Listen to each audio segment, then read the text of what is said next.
안녕하세요. 신나는데 신디입니다.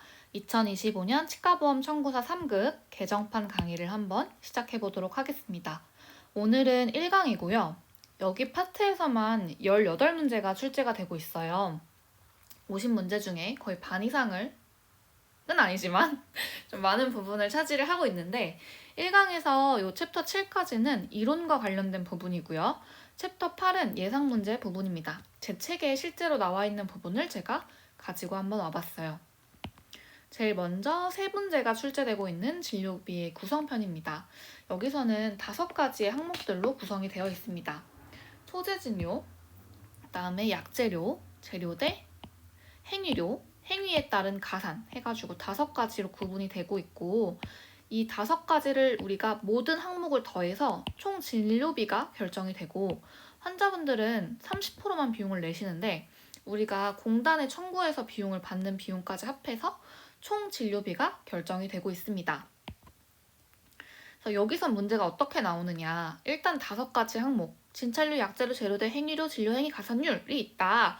5가지를 아셔야 되시고 매칭하실 수 있어야 돼요. 예를 들어서 약재료와 재료대가 헷갈리실 수 있거든요. 약재료에는 나이타입 파일이 있다. 이런 문제가 나오면 X이겠죠. 그래서 약재료는 약재 재료, 재료대는 재료대 이렇게 매칭을 하실 수가 있으셔야 돼요. 제일 먼저 항목인 진찰료예요. 진찰료는 초저진료로 구분이 되고 의원급이냐 병원급이냐에 따라서 또 나눠지게 됩니다. 여기서는 처음 오신 초진료, 신원분들은 소중하잖아요. 초진료가 재진료에 비해서 계속 오시는 분들에 비해서는 비싸고요. 병원급이 의원급보다 비싸다. 이것만 알면 문제를 푸실 수가 있어요. 병원급은 개인 병원에서 못 뽑는 사람이 뽑아주니까 그러니까 더 비싼가 보다. 진료 난이도가 높으니까 비싸구나. 그리고 처음 오는 신한은 소중하니까 비싸구나. 이렇게 외웠습니다.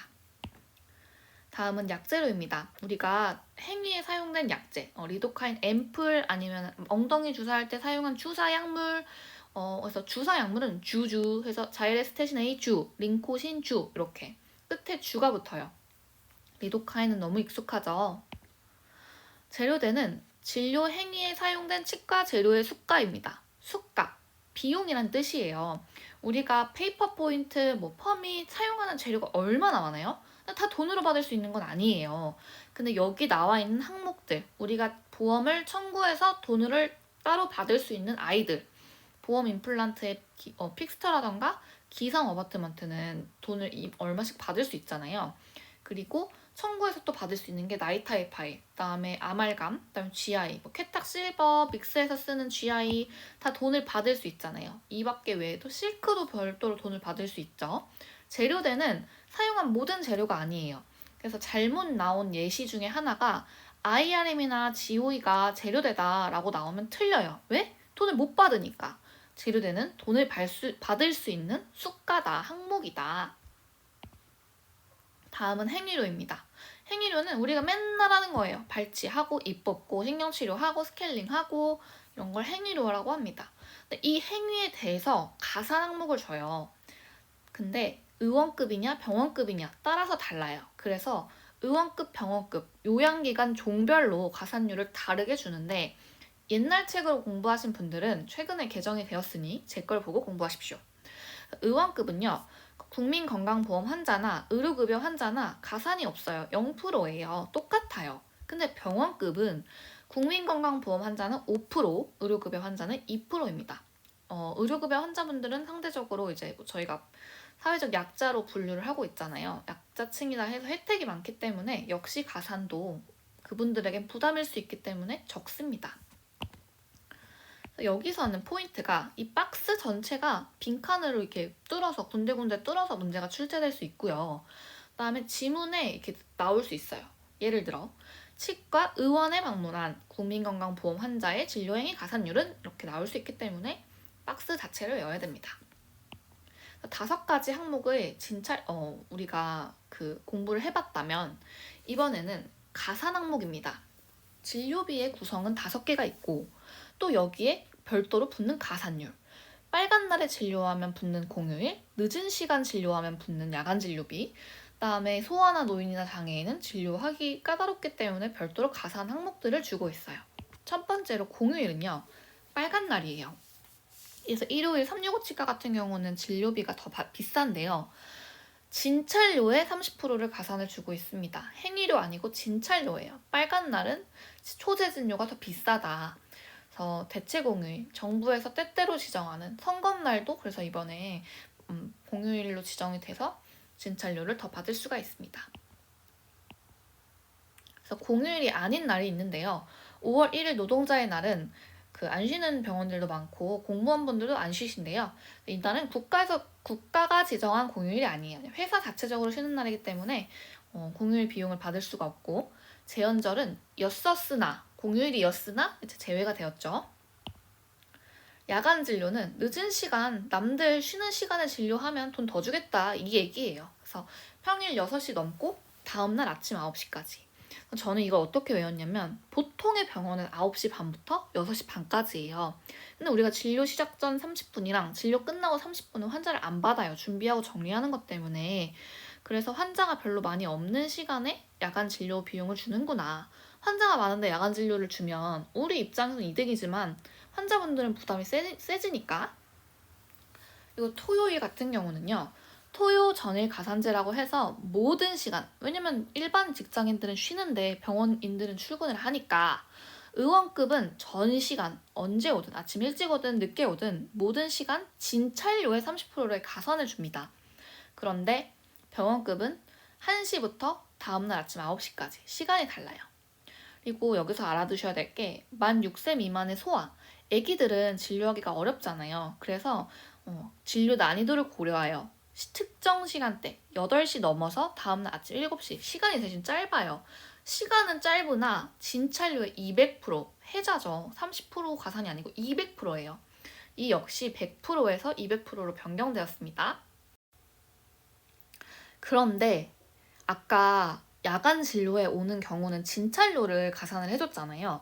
근데 야간 진료 토요일, 공휴일에 수술 가산, 수술적인 행위를 하면 행위료를 우리가 더 받을 수 있어요. 토요일 날, 근데 다 주면 안 되고 토요일 날 모든 시간에 의원급만 해당해요. 우리가 토요 전일 가산제는 토요일 날 모든 오시는 분들에 대해서 의원급만 진찰료를 가산을 해줬다면 토요일 날 모든 시간 환자분들이 오셨다. 그러면은 수술적인 행동을 했을 때, 우리가 수술 진료를 했을 때 행위료와 마취했으면 마취료를 각각 30%씩 돈을 더 줘요. 단 모든 진료 아니에요. 수술적인 가산, 아간면 수술, 발치하거나 치주질환 수술, 소파술부터 잇몸 열어갖고 뭔가 수술하거나 빡빡 긁어내는 염증 치료했다 하면은 가산을 주고 있습니다. 그리고 특정 연령에 따라서도 가산을 다르게 주고 있어요. 일단 만 6세 미만 소아는 진찰료 가산이 있습니다. 저는 이거를 외우진 않았고요. 그냥 요 차이 26.45와 16.67의 차이, 죄송해요. 10 정도 된다 이렇게 외웠어요. 만 6세 미만 소아는 진찰료 가산을 주고 있고, 그다음에 마취 가산은 마취하기 까다로운 만 6세 미만 소아와 만 70세 이상 노인만 주고 있습니다. 그리고 만 6세 미만 소아는 또 특별하게 엑스레이 가산을 주고 있어요. 엑스레이 찍기 어렵거든요. 식은땀 필름 한번 찍어보세요. 난리 납니다. 근데 여기서 주의할 건 또 15%예요. 10%가 아니고 15%라는 거. 파노라마랑 찍은다는 15% 가산을 주고 CT는 20%를 주고 있습니다. 그리고 행위 가산, 마취 가산은 만 1세 이상에서 만 6세 미만, 만 70세 이상 노인, 그리고 엑스레이 가산은 만 6세 미만이었어요. 근데 행위는 만 8세 미만, 어린이 초등학교 입학하고 나서는 안 해줘요. 만 8세 미만, 초등학교 이전은 진료하기 까다로우니 특정 진료, 충전과 신경치료와 관련한 진료에 대해서는 30% 가산을 주고 있습니다. 많아요. 그래서 저는 안 되는 걸 외웠어요. 안 되는 건 보통 잇몸 치료나 발치, 외과나 치준을 안 주고 있어요. 그리고 검사료를 안 주고 있어요. 그래서 치준항 측정 검사, 당일 발수 근충에 뭐 있어요? 근관장 측정 검사 있잖아요. 그래서 안 줘요. 그리고 러버댐, 그리고 러버댐은 왜 안 주는지 모르겠지만 이유가 있겠죠? 근데 어쨌든 제가 이 당일 발수 근충 치수 복조 러버댐을 파란색으로 써놓은 거는 헷갈릴 수 있어요. 충전과 근관 치료의 대부분은 주는데 당일 발수 근충은 치사하게 안 주고 치수 절단은 줘요. 근데 치사하게 치수 복조는 안 줘요. 그래서 근데 정말 제가 죄송하지만 편집 실수가 있었습니다. 그래서 치수 절단이 날라갔어요. 그걸 후에 발견했고요. 치수 절단은 준다. 근데 치수 복조는 안 줍니다. 이름이 비슷해서 넣어놨습니다. 이번에는 네 문제가 출제되고 있는 환자 본인 부담금입니다. 본인 부담금은 국민건강보험과 의료급여 두 가지로 나눠지고 있어요. 그 중에서 제가 아까 30%라고 말씀드렸던 거는 대부분의 연령의 환자분들이 해당하는 의원급의 대부분인 요 65세 미만 환자분들은 30%를 기본으로 드리고 있고요. 병원급은 40%예요. 그런데 이제 만 1세 이상에서 만 6세 미만 소아 같은 경우에는 가산되는 항목이 많아요. 뭐 마취도 더 주고 마취도 가산이 되고 있고 엑스레이도 가산이 되고 하다 보니까 요거까지 이제 비율이 높으면 부담이 되실 수 있잖아요. 내는 비용이 내실 수가 많기 때문에 요 21%는 본인 부담금 30%에다가 곱해요. 0.7을 곱하면 나오는 수치입니다. 그만큼 할인을 해주는 거예요. 그래서 만 1세 이상에서 만 6세 미만 소아는 21%이고 병원급 역시 0.7, 본인 부담금 30%를 할인을 하면 28%가 나옵니다. 가장 많이 나오는 파트가 파란색으로 제가 표시를 해드렸고요. 만 65세 이상 노인분들 같은 경우는 의원급은 금액대별로 달라요. 근데 5,000원 단위로 달라지고 있습니다. 그리고 여기서 알아둬야 될 거는 초과냐, 이하냐 요걸 알아두셔야겠죠? 임신 자체가 굉장히 축복이기 때문에 경감을 해주고 있습니다. 10%냐, 20%냐. 근데 이제 의료급여 환자분들 같은 경우는 정말 어려워 하시는데요. 저의 공부 방법을 알려드리면 일단 의원급이냐 병원급이냐 문제에서 의료급여 1종이냐 2종이냐 그리고 처방전을 하냐 안 하냐 마취를 하냐 안 하냐로 나눠집니다. 의원급은 기본적으로 1,000원이 기본이고요. 병원급은 1,500원이 기준이고 여기다가 마취를 하느냐 안 하냐에 따라서 500원을 더하시면 됩니다. 그런데 병원에 왔어요. 병원에 왔는데 약 처방을 하면요. 의약품 상관없이 마취 여부랑 상관없어요. 마취 여부랑 상관없이 플러스 더하지 않아요. 그 이유는 약 처방을 한다는 것 자체가 외부 약국에 가서 약을 타야 되는 번잡스러움이 있잖아요. 그래서 기본 1,000원이다. 그런데 약 처방을 안 하고 마취만 하고 긁어내고 뭐 끝날 수도 있잖아요. 그러면은 어쨌든 우리 병원에 있는 보관약을 샀을 거 아니에요. 보관 앰플을. 그래서 보관하는 비용 500원을 더 준다. 저는 이렇게 외웠습니다. 마취를 하던 안 하던 외부로 나가야 되는 환자분이 약국을 한 번 더 들려야 되는 번잡스러움이 있으면 수고로움 때문에 비용을 안 줬지만 약 처방 없이 우리 병원에 있는 약을 쓰면 500원을 더 준다. 저는 이렇게 외웠습니다. 그리고 의료급여 환자분들 중에서도 1종 환자분들은요. 비용이 좀 혜택을 주는 것들이 있어요. 첫 번째로 건강생활 유지비입니다. 1인당 매월 6,000원 건강생활 유지 해서 전 6글자 해서 6,000원으로 외웠었고요. 이게 모아서 환자분들이 돈으로 타서 쓰실 수 있기 때문에 우선은 통장으로 입금이 됩니다. 그리고 1년 뒤에 남았다. 돈이 남으면 그때 돈으로 드려요. 그래서 먼저 이 건강생활 유지비부터 차감을 하고 나중에 남으면 현금으로 지급된다. 처음부터 현금으로 받는 게 아니고 계좌로 받아서 현금으로 환급을 해드리고 있다. 그리고 의료급여 환자분들은 당일에 그 승인을 꼭 해야 돼요. 하지 않으면 이제 복잡해집니다. 그래서 당일에 해야 되고 그 당일 승인할 때 진료 확인 번호가 있어야 된다. 그리고 의료급여 1종 환자분들은 혜택이 많아요. 본인 부담금이 면제가 되시는 분들이 있어요. 뭐 18세 미만 학교를 다니는 아이들이나 아무래도 학교를 다니면 경제적 능력이 없으니까 행여 환자, 거의 노숙자 분들이라 보시면 될 것 같고요. 등록 결핵, 뭔가 지금 내가 몸이 아파서 돈을 벌 수 있는 환경이 아니다 하면은 당연히 적용을 해드리고 있고요. 그리고 선택병원은 뒤에서 알려드릴게요. 신청하는 거는 임산부 아니면은 가정간호 아니면은 20세 이하 중고등학교 재학은 거의 많지는 않을 것 같아서 이건 신청이다. 그래서 여기서는 의료급여 1종 중에 본인 부담금 면제되는 환자가 뭐가 있냐라고 문제가 나올 수 있겠죠? 선택 의료급여 기간은 1종 환자들 중에서 특정 병원을 선택을 하면 그 병원에서 너 진료하면 진료비 안 내도 돼 이거예요. 근데 보통은 한 개만 되지만 하나 더 선택해서 2개까지 면제를 받으실 수 있습니다. 치과는 거의 치과만 선택하신 분들이 없겠죠. 저 같아도 대학병원 선택할 것 같아요. 대학병원은 과가 많으니까 병원 하나만 선택할 수 있는데 굳이? 그래서 치과는 의료급여 의뢰서를 발급받아서 치료받으러 많이 오시죠. 지정병원이 아니면 의뢰서를 받으면 혜택을 받으실 수 있어요. 의료급여 의뢰서 없이 오시면 진료비 그냥 의료급여 비용도 아닌 그냥 진료비 전액을 환자분이 내셔야 됩니다. 선택병원은 선택의료급여기관에만 와야지 면제가 되는데 의료서를 안 갖고 온 건 환자분 잘못이잖아요. 그렇기 때문에 진료비 전액 환자 부담입니다. 그리고 급여와 비급여는 2문제이고요. 여기서는 뭔가 많잖아요. 급여 진료가 뭐고 비급여 진료가 무엇인지만 알아두시면 됩니다. 첫 번째로 이제 검사료에 해당하는 치태조절 교육입니다. 치태조절 교육은 잘 나오는 부분을 파란색으로 표시를 해놨어요. 치과 의사나 위생사 선생님, 저희도 해당이 하실 수 있고요. 2번 하든 3번 하든 한 번만 산정이 가능합니다. 치태잖아요. 플라그 조절 교육, 양치법을 알려주는 거예요. 왜? 치태 조절을 왜 해요? 충치가 생기니까. 충치상병과 치주상병만 해당이 되고 있고요. 애기들 같은 경우는 뭐 말을 알아들을까요? 그렇기 때문에 보호자분들한테 그런 양치법이라던가 알려드렸을 때 1회 한 번만 우리가 비급여로 돈을 받을 수가 있습니다. 다음은 기능검사료인데요. 검사 많은데 그 중에서 교합음도, 씹는 소리를 듣는 교합음도는 우리가 비급여를 받을 수 있어요. 근데 관절음도 검사는 2급에 해당하는데 2급에서 급여화로 받을 수 있습니다. 그리고 구치, 그리고 충치와 관련된 검사들, 치아 오식 활성도 타입 검사, 구치도 어떻게 보면 충치의 하나죠. 이런 거는 비급여로 받으셔야 됩니다. 치과 처치 수술로 거의 보철과 관련된 것들이 많습니다.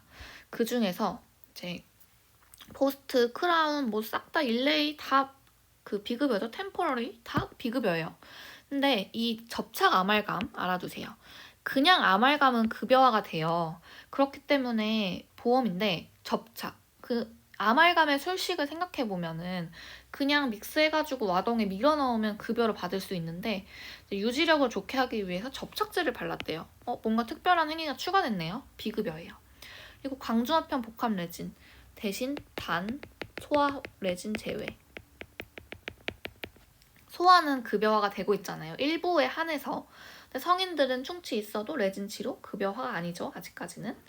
그리고 광중합형 글래스 아이오노머 시멘트 광이 들어갔어요.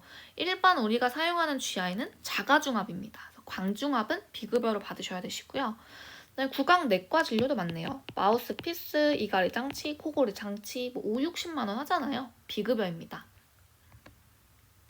다음 구강외과 수술에서 많이 나오는 거는요. 자가치아 이식술입니다.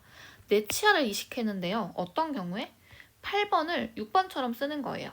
6번이 불의의 사고로 이렇게 소실이 되었어요. 그때 임플란트가 아닌 멀쩡한 내 8번을 뽑아서 6번에 이식을 해요. 그러면 비급여입니다. 여기서 알아두셔야 될 게 치아 재식술. 치아 재식술은요.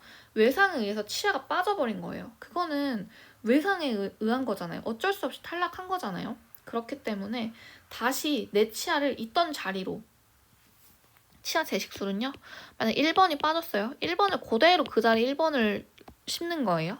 근데 자가치아 이식술은 8번을 억지로 다른 위치로 8번을 7번 자리로 놓는다거나 교정력으로 당긴다거나 하는 거기 때문에 비급여입니다.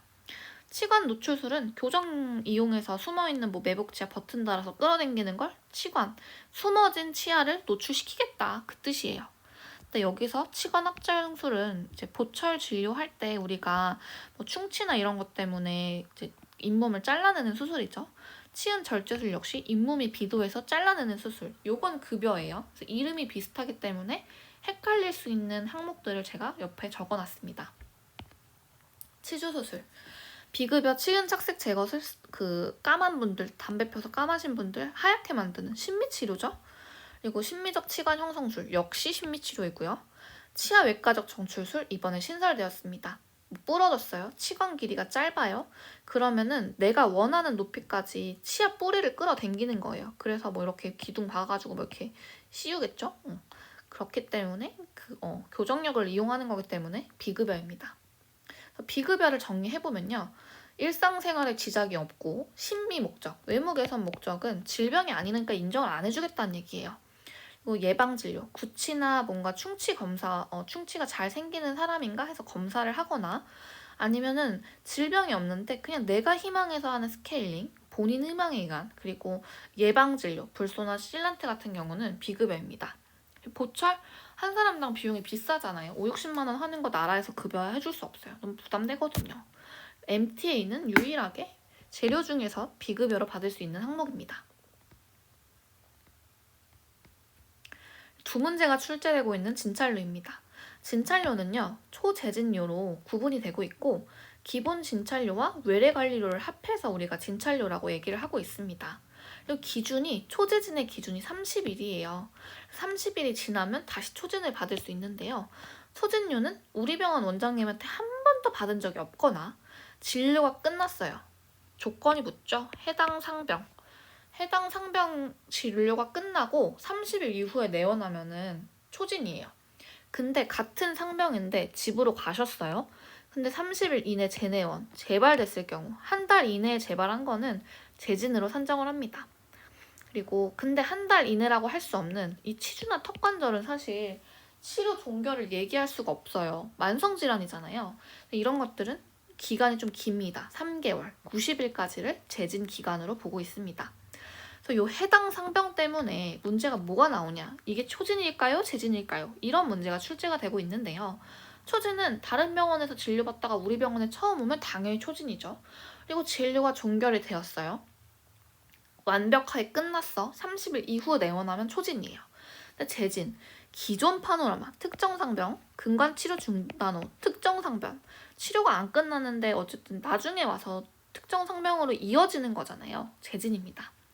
치주와 턱관절은 90일이 기준인데 치주 같은 경우는요. 문제에서 이렇게 나와요. 동일 부위는 90일까지가 재진입니다. 영유아 검진도 역시 30일이 기준인데요. 이따가 설명드릴게요. 그리고 진찰료만 산정할 수 있는 게 뭐냐? 이거 자체가 심한 문제예요. 보통 진찰료만 산정하는 거는 치료가 아닌 거, 간단한 거, 서류만 발급하는 거, 처방전 발급, 진단서 다 서류만 발급하는 거라 진찰료만 산정이고요. 치료가 아닌 검사들, 약 발라주는 거, 그냥 근데 경조직 아니에요. 연조직에 약 발라주는 거. 유지관리기관, 2년 이내 재시행하는 거, 그리고 그다음에 치료가 아닌 게 개팔구, 입 벌려보세요, 닫아보세요. 치아 움직이는지 핀셋으로 흔드는 거, 치수 온도 검사, 그냥 차가운 물 뿌리거나 아이스 스틱 대거나 이런 거는 진찰료만 산정합니다. 근데 여기 나와 있죠? 보험 항목. 전기 치수 반응 검사도 치수 검사예요. 근데 전기를 이용하잖아요. 기계를 쓰기 때문에 비용 받을 수 있고 교합 조정 보통 처치, 치아 갈아내는 거잖아요. 치아에 해당하죠. 그래서 경조직은 보험 항목입니다. 국가 구강 검진이라고 하는데요. 나이에 따라 영유아나 성인으로 구분이 되고 있고요. 국민건강보험공단에서 관리하기 때문에 환자분들의 그 구강건강 증진을 위해서 환자분들은 비용을 내지 않습니다. 대신 병원이 돈을 받아요. 근데 검진을 하고 치료할 게 있어서 당일에 스케일링을 시행할 수 있잖아요. 당일에 스케일링을 하면 환자분들에게 혜택을 드립니다. 그렇기 때문에 진찰료의 50%만 산정할 수 있어요. 그래서 이걸 홍보로 이용하기도 하죠. 오늘 스케일링 받고 가시면 조금 저렴하게 받으실 수 있는데 받고 가시겠어요? 이렇게 말씀을 드리고 있죠. 그리고 초재진의 기준이 30일이잖아요. 검진을 하고 나서 한 달 이내에 내원을 하시면 재진료로 산정을 합니다. 당일은 50%인데요. 만약에 바빠서 내일 오셔서 스케일링 받잖아요. 그러면 100% 다 받습니다. 검진 당일에만 혜택이 있다. 여기 검진료도요. 토요일날 오면 진찰료 비싸잖아요. 역시나 검진도 토요일날 오면 검진료가 비쌉니다. 30% 가산된 걸 우리가 받으실 수가 있습니다. 다음은 두 문제가 출제되는 투약 및 조제료, 약재료예요. 약재료 같은 경우에는요. 이것만 기억하시면 돼요. 지향이냐 지양이냐. 지향한다는 거는요. 긍정의 의미예요. 근데 지양은 삼가한다라는 뜻이에요. 부정의 의미예요. 항생제랑 소화제 니네 맘대로 처방하지 마. 똑같이 처방하지 마. 왜냐면 환자분들에 따라 증상이 다를 거니까. 고가약 처방하지 마. 뭐 고가약이라고 성분이 좋은 건 아닐 것이고요. 고가약은 어쨌든 환자분들한테 부담이 되니까. 그리고 쪼개서 처방하지 마. 하나만 처방할 수 있는데 왜 쪼개서 처방해? 타이레놀 400mg 큰 거 하나만 처방해. 2개는 환자분들한테도 먹는데도 불편하고 그다음에 돈이 2배로 더 비싸지니까 이거 하지 마. 이런 뜻입니다. 그래서 약재료 같은 경우는 외래관리료에 포함돼서 우리가 약 처방을 뭔가 잘못 내면 외래관리료가 조정이 되고 있습니다. 비급여는 급여를 안 해준다는 거예요. 진료에서도 뭐 그 교정 발치라던가 환자분의 나라에서 해주지 않는 거기 때문에 역시나 보험 임플란트가 아닌 임플란트를 심는다. 비급여 임플란트는 약 처방도 비급여 기타로 다음은 처방 전 재발급입니다. 처방 전의 유효기간은 14일이에요.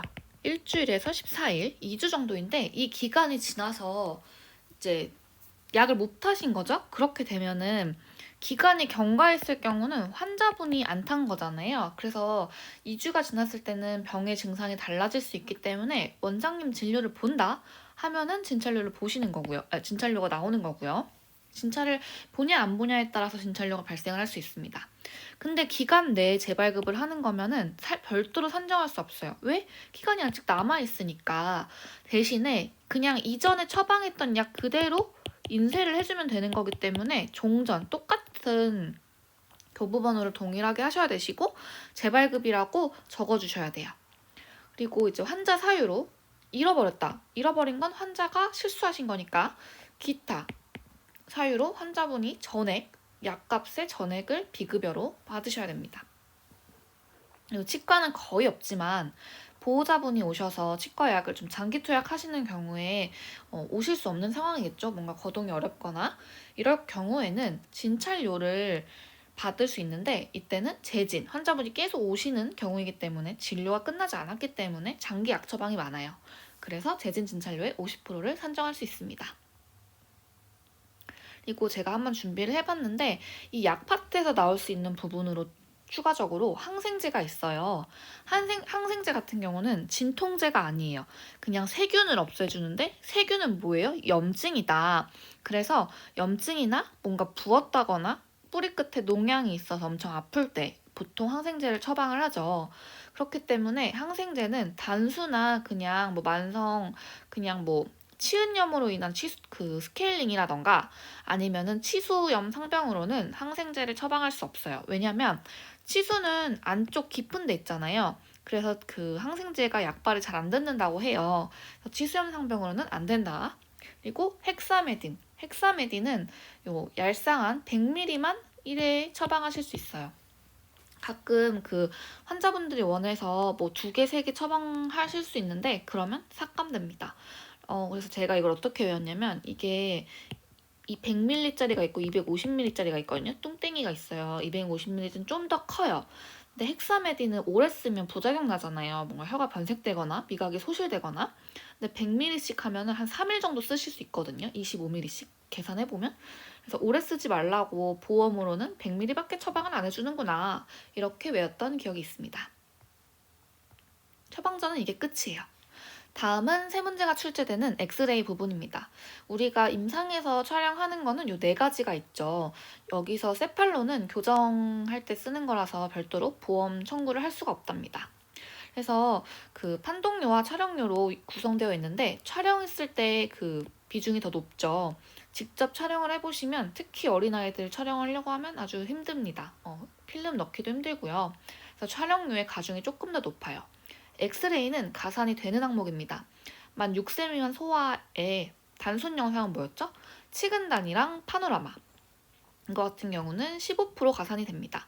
그리고 일반적으로는 원칙은 치근단을 먼저 찍고 치근단으로 진단이 안 되면 그때 파노라마 촬영을 하셔야 돼요.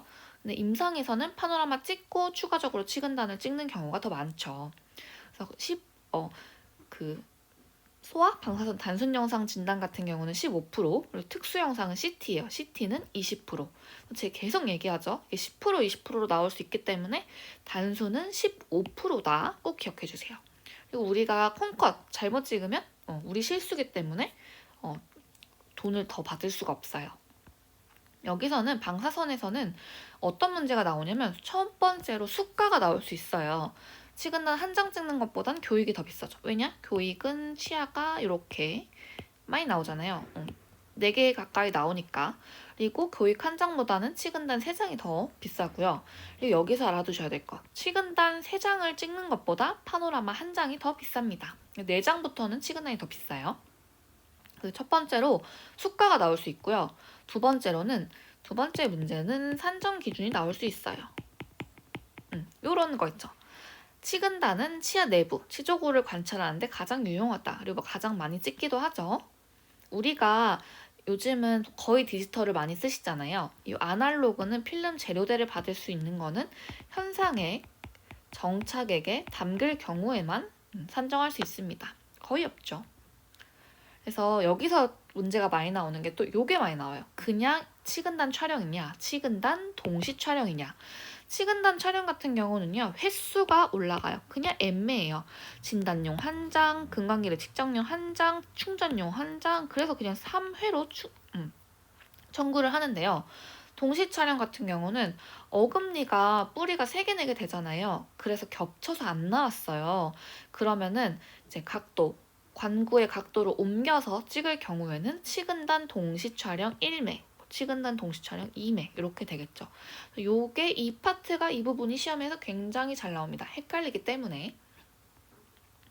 교익은요. 다른 거 알아두실 거 없고 파란 글씨만 알아두세요. 인전면 충치, 그리고 초기입니다. 초기.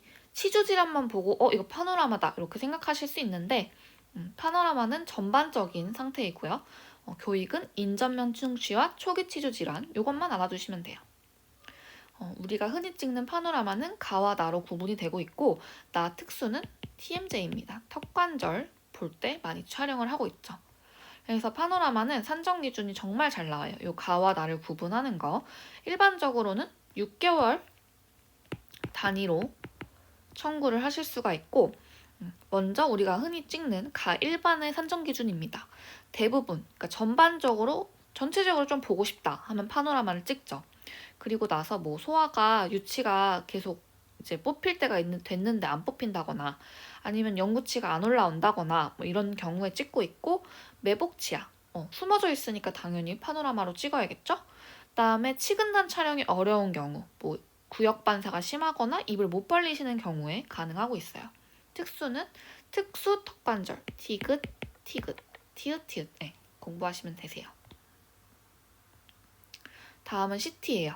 CT 같은 경우는 판독 소견서를 반드시 구비하셔야 됩니다. 가와 나가 있지만 치과는 거의 가로 청구합니다. 나는 인정을 받는 경우가 좀 드물고요. 삭감이 많이 되죠. 그래서 이것도 가와 나와 다 이렇게 3가지로 구분이 되는데 파란 글씨를 역시 중점적으로 보시면 돼요. 먼저 근관치료는 비정상적이라는 말이 들어가 있잖아요. 그러니까 우리 병원에서 치료를 하는데 계속 아파요. 계속적인 통통 나오고 있죠. 그래서 일반적이었을 때는 치근단이나 파노라마라도 할 수 있다. 그래서 CT는 정말 뭔가 이상해서 뿌리가 금이 갔나? 시형근관인가? 이런 걸 볼 때 CT 청구를 하실 수가 있습니다. 그리고 CT는 치근단이나 파노라마로 안 되는 걸 하는 거잖아요. 그래서 해부학적으로 위험한 상태, 뭔가 겹쳐 있다거나 했을 때 찍을 수 있고요. 이때 시험에서 또 나올 수 있는 게 치근단 절제술 아니면 치아 제식술이에요. 근데 해부학적으로 위험한 상태 이것만 보시고 뭐 틀린 질문으로 나올 수 있는 게 치근 절제술이라던가 이런 게 있겠죠? 그리고 완전 매복치, 숨어있는 거는 상관이 없고요. 그다음에 완전 매복치가 아닌 사랑니도 있을 수 있잖아요. 그냥 사랑니가 예쁘게 났는데도 뿌리가 길어서 위험할 수 있잖아요. 그래서 완전 매복치는 다 되고요. 사랑니 같은 경우는 발치 위험도가 높은 경우만 인정을 받고 있습니다. 그리고 유치도 돼요. 소화도 된다는 거. 위험하면 봐야죠. 그리고 이제 나를 보겠습니다. 안면 및 두개기저 부위는 일단 3치관 이상의 치근낭이에요. 크기가 0.5, 1치관, 2치관, 3치관 이렇게 4개로 청구할 수 있거든요. 치근낭 적출술은 굉장히 커야 돼요. 그리고 역시나 수술을 요할 정도의 상악동염. 그러면 이비인후과 가야겠죠. TMJ도 가능해요. 턱관절 부위도 청구할 수 있는데 입이 너무 안 벌어진다거나 치료를 계속하고 있는데 뭔가 반응이 없다 하시면 청구하시면 됩니다. 그리고 두 문제가 나오는 이제 마취 파트입니다. 마취는 마취를 한 행위료, 그 다음에 마취에 사용된 약재료, 그리고 마취를 우리 앰플을 병원에서 관리하잖아요. 병원에서 관리하는 의약품 관리료, 이렇게 세 가지로 구성이 되어 있습니다. 그런데 마취를 하다가 마취가 잘 안 될 수 있잖아요. 그래서 더 강한 마취로 했을 경우에는 주된 마취 하나만, 더 비용이 비싼 마취 하나로만 청구하시면 되시고, 단 사용한 앰플은 7개든 8개든 청구하시면 됩니다. 마취도 방사선이랑 마찬가지로 가산이 되고 있어요. 소아랑 노인은 마취에 대한 부담이 있기 때문에 마취료를 했을 때 각각 30%씩 인정을 하고 있죠.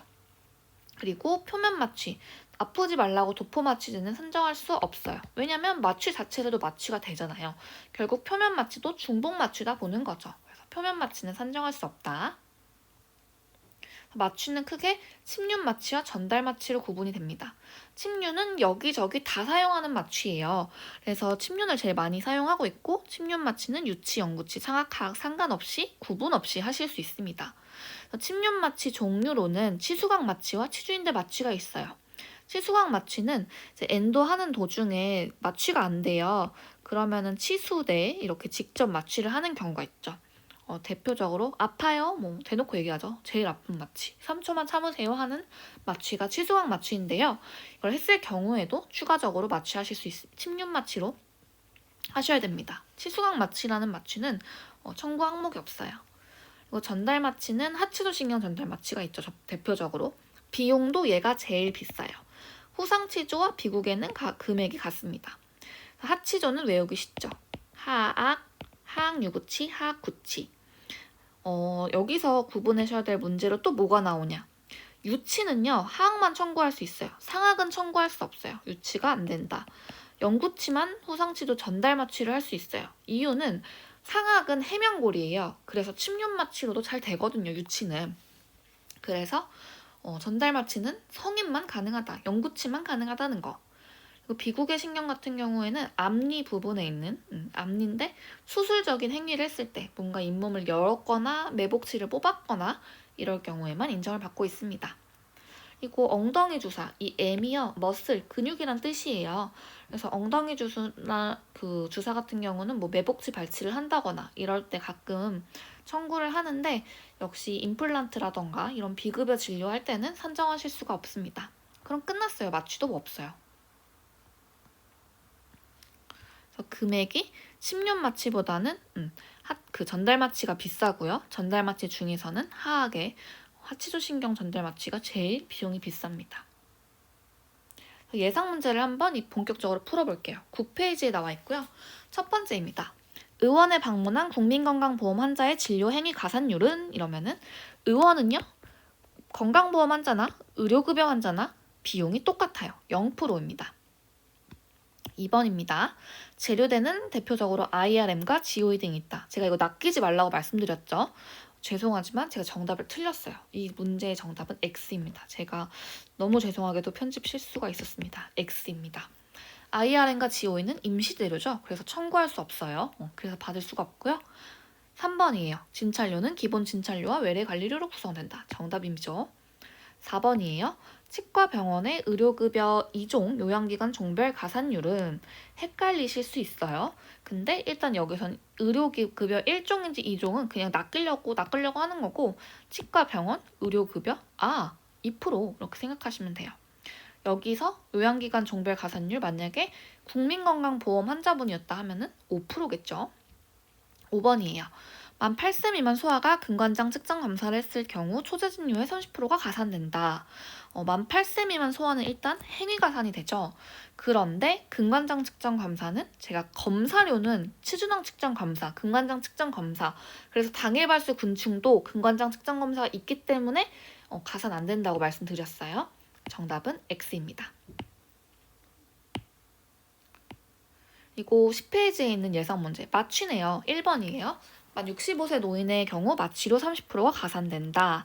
정답은 X이죠. 왜냐면 만 65세 노인이 아니에요. 만 70세 이상이에요. 만 65세 이상은 임플란트나 틀리죠.